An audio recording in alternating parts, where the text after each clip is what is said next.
Candidate number 4. Here is the final question. I will only be reading this twice in English and in Filipino. As a candidate, how will you use your voice to inspire pride among the youth of Loob? Bilang isang kandidata, paano mo gagamitin ang iyong tinig upang hikayatin ang kabataan na mahalin ang Loob? I repeat, as a candidate, how will you use your voice to inspire pride among the youth of Loob? Bilang isang kandidata, paano mo gagamitin ang iyong tinig upang hikayatin ang mga kabataan na mahalin ang Loob? Thank you for that wonderful question, sir. Assalamualaikum warahmatullahi ta'ala wa barakatuhu. I am Jan Riza Sumahadi, your candidate number 4 from Barangay Lambagu. Our hometown, Loob, is undoubtedly one of the wealthiest and liveliest of the 19 municipalities in the province of Loob. We, the locals, are the ones who bear witness to the fact that our municipality has a lot to offer, many of which are already well known, but others are still awaiting discovery, and that people from all over our province and nation continue to visit in order to discover the wonders of this unique municipality. From the stunning beaches to the local customs and practices that are still very much in place today, we, the locals, are the ones who bear witness to the fact that our municipality has a lot to offer, many of which are already well known, but others are still awaiting discovery. To the craftsmanship of locally produced goods, to the abundant from natural and artificial landscapes, the distinctive and genuine cuisine, and the abundant produce from land and water resources, express my gratitude and pride as a proud Pudyang Tao Loob. The majority of you probably feel the same way as well. Above all of this, our municipality has one outstanding aspect that is deserving of being discovered, acknowledged, and of course, celebrated. And that is the incredibly admirable and grounded leadership of our local leaders, from our inspiring and beloved Mayor, Mayor Almacram and Arbison, as well as his family, down to the barangay officials. Their dedication to service has a beneficial effect on our community. They are Loob's most valuable gems, because without them, Loob would not be beautiful and well-known and forward-thinking as it is today. As mga Tao Loob, including myself as a Pudyang Tao Loob, let's keep our gem shining brightly by giving, and doing our very best in every platform that we know in preserving and safeguarding our resources, through safeguarding and preserving our resources, and be responsible and accountable people of our beloved Loob. Magsukul and wassalam! Thank you very much. Finalist number 1, candidate number 4. You may now go back to the backstage. Again, our finalist number 1 is candidate number 4, representing Barangay Lambagu. Candidate number 6. I will only read the question twice, in English and in Filipino. Here's your question. As a candidate, how will you use your voice to inspire pride among the youth of Luo? Bilang isang kandidata, paano mo gagamitin ang iyong tinig upang hikayatin ang mga kabataan na mahalin ang Luo?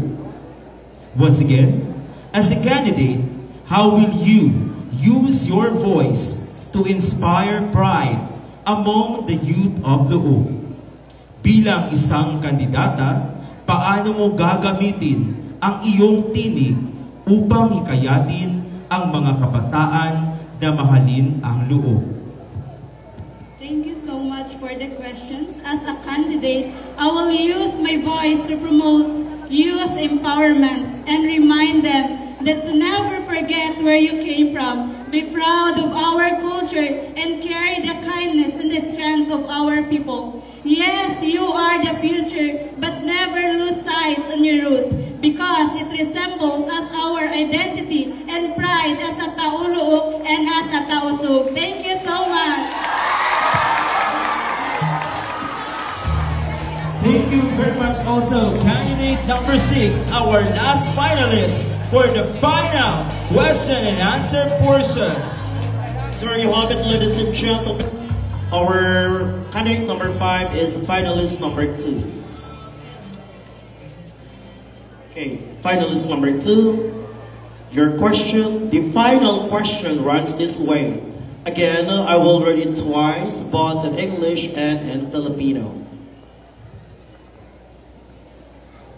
As a candidate, how will you use your voice to inspire pride among the youth of Luo?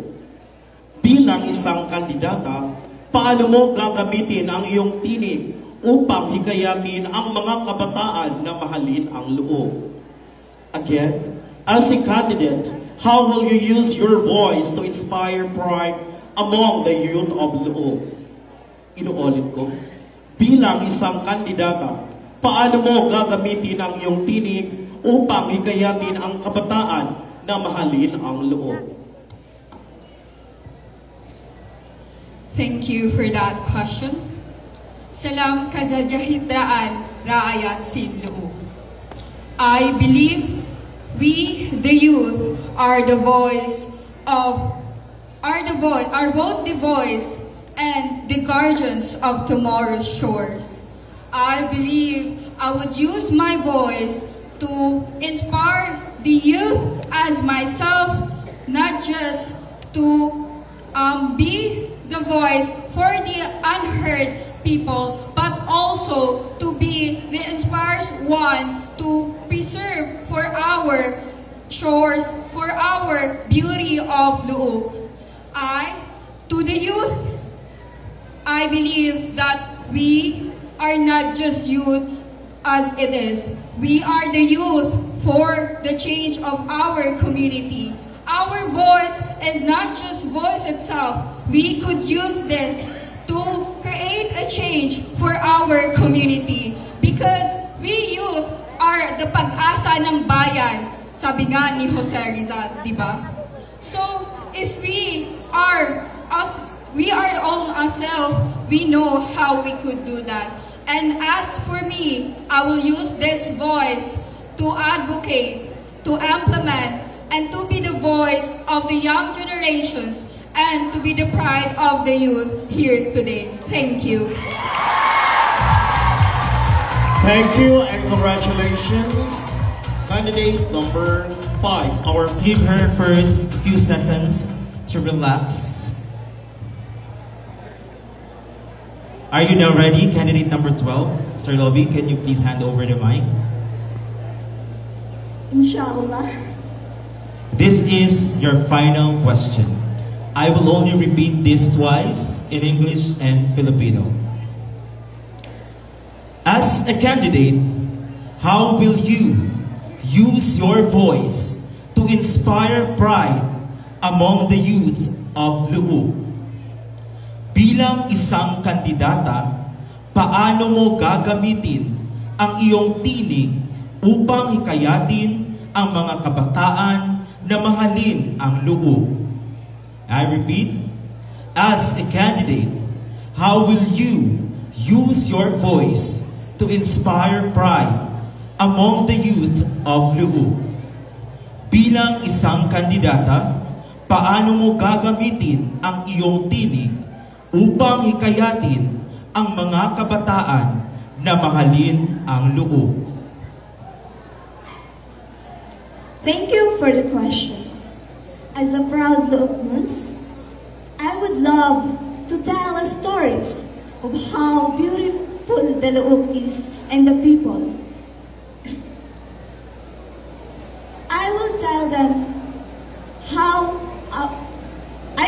them about our qualities and characteristics as a Tausug or a Luoknons. So, I would love to inspire the youth to love our community, which is the Luok, because the people here are very friendly, respectful, and humble. And tonight, I would love to promote, to remember who they are and where they came from. Because I believe by remembering where we came from is a guide to where we are heading to. And I thank you. Thank you very much, candidate number 12. Our finalist number 3.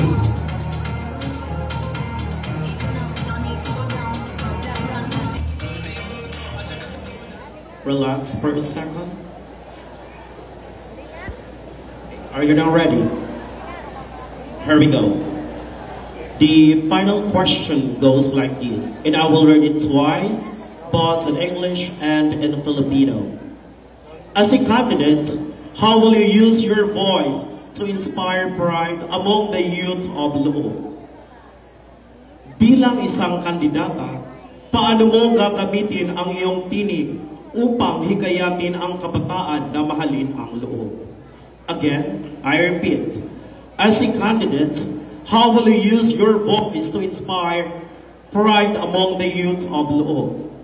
Bilang isang kandidata, paano mo gagamitin ang iyong tinig upang hikayatin ang kabataan na mahalin ang Luo? Thank you for that question. I will inspire them by using my voice wisely. And